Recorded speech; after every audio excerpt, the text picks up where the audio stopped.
आचार्य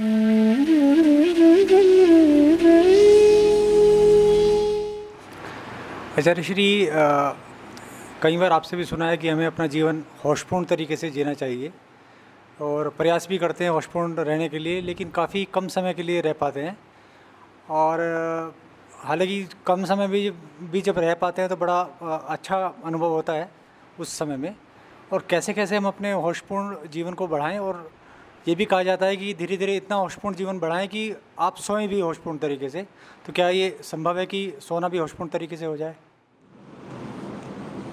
आप होशपूर्ण तरीके से न जग सकते हो न सो सकते हो। होश का अर्थ वो नहीं होता जो हम सामान्यतया समझते हैं। होश की बात बस एक होती है, अहम को उसके हाथों में सौंप देना जिसकी अहम को तलाश ही है।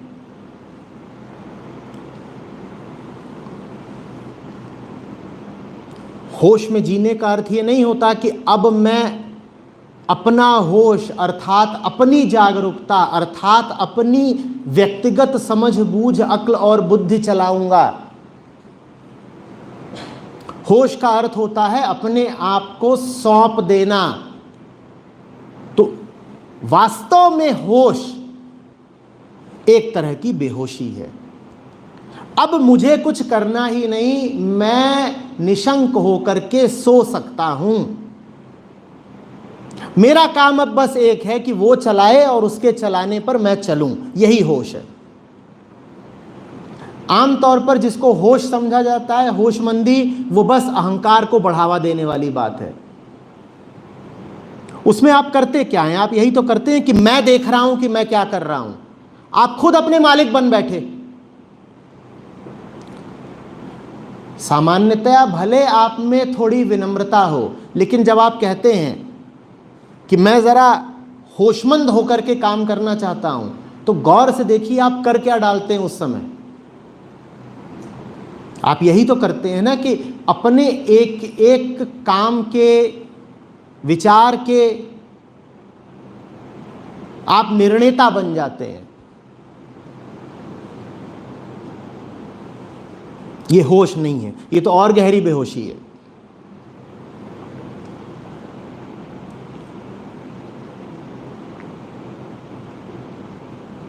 होश का मतलब है वो जो एकमात्र होश स्वरूप है, बोध स्वरूप है। गाड़ी अब वो चलाएगा। हमारा काम है आज्ञा पालन। ये होश है। और इस होश में अहम को गहरी तृप्ति मिलती है, लेकिन सतही बेचैनी भी खूब मिलती है। क्योंकि जब कोई और चला रहा है आपको, तो पता तो चलता नहीं किस दिशा जा रहे हैं। और जो नकली होश है, उसमें अहम को गहरी बेचैनी रहती है, लेकिन सतही तृप्ति खूब मिलती है। क्योंकि कम से कम ये भरोसा रहता है, ये ढांढस, ये सांत्वना रहती है कि हम जानते हैं हम क्या कर रहे हैं। होशमंदी का आमतौर पर हम यही अर्थ निकालते हैं ना कि मुझे पता है कि मैं क्या कर रहा हूं। इसमें अहम को एक सतही शांति तो मिल ही जाती है, लेकिन वो सतही शांति गहरी बेचैनी को और गहरा देती है।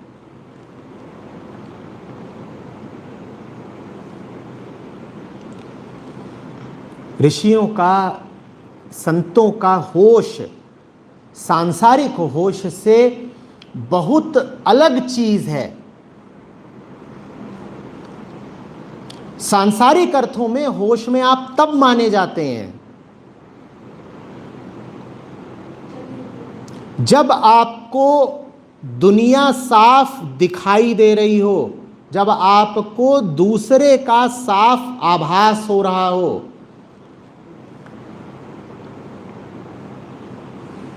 जब आप दूसरे के विषय में विचार कर पा रहे हो, जब आप दूसरे के विषय में कल्पना और विश्लेषण कर पा रहे हो,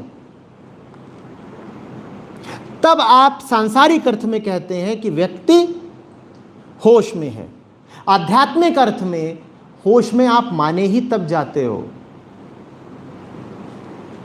जब ये सब काम आपको निरर्थक लगने लगे, जब आप कहें कि अपनी बुद्धि लगा लगा करके, अपनी धारणाओं पे चल चल के, अपने आप को जगत से पृथक मानकर डर डर के मिल ही क्या गया है। अब आप होश में आए तो वास्तविक होश दुनियावी नजरिए से पागलपन जैसा लगेगा, बेहोशी जैसा लगेगा। और सांसारिक अर्थों में आप जिसको होश या माइंडफुलनेस कहते हैं, वो अध्यात्म, वास्तविक अध्यात्म की दृष्टि में बेहोशी है, गहरी बेहोशी।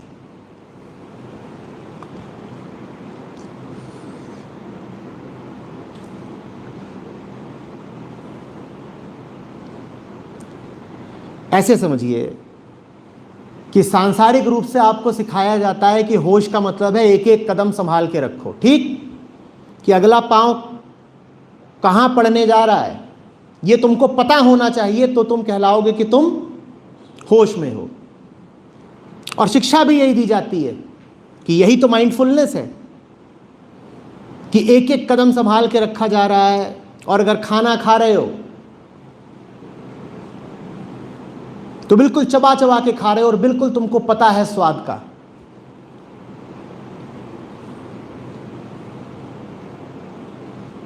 और अगर कुछ कर रहे हो तो तुमको बिल्कुल पता है कि तुम क्या कर रहे हो, क्यों कर रहे हो।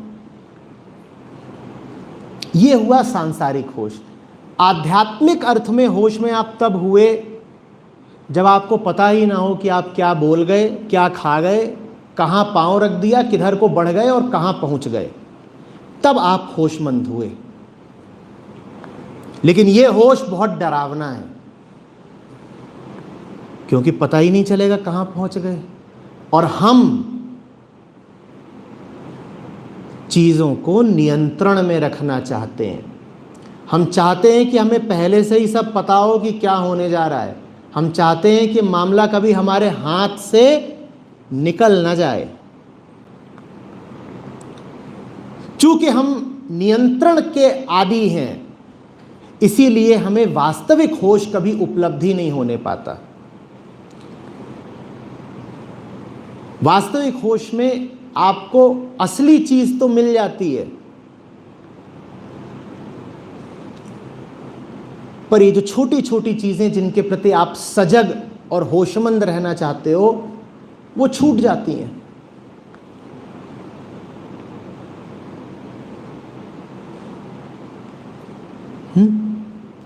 अब ये फैसला आपको करना है। दो तरह के होश हैं। एक तरह में आसपास का सब पता चलता रहेगा, कहां पांव रख रहे हो, क्या खा रहे हो, जेब में पैसे कितने हैं, किसको कितना दे दिया, क्या बोल रहे हो, ये सब बिल्कुल नाप तौल कर रहेगा। ये एक तरह का होश है। इस होश में आसपास का सब कुछ सुव्यवस्थित रहेगा, बस जो असली चीज है, वो दूर वाली मंजिल, उससे आपका कोई नाता नहीं रहेगा। और जो दूसरे तरह का होश है, उसमें वो मिल जाएगा, लेकिन इस धरती पर ऐसा लगेगा जैसे बहके बहके घूम रहे हो। तो लोग कहेंगे पागल है, बेहोश है, अनाड़ी, सीधी राह नहीं चल पाता, बड़ा आध्यात्मिक बनता है। चुन लो जैसा होश चाहिए हो।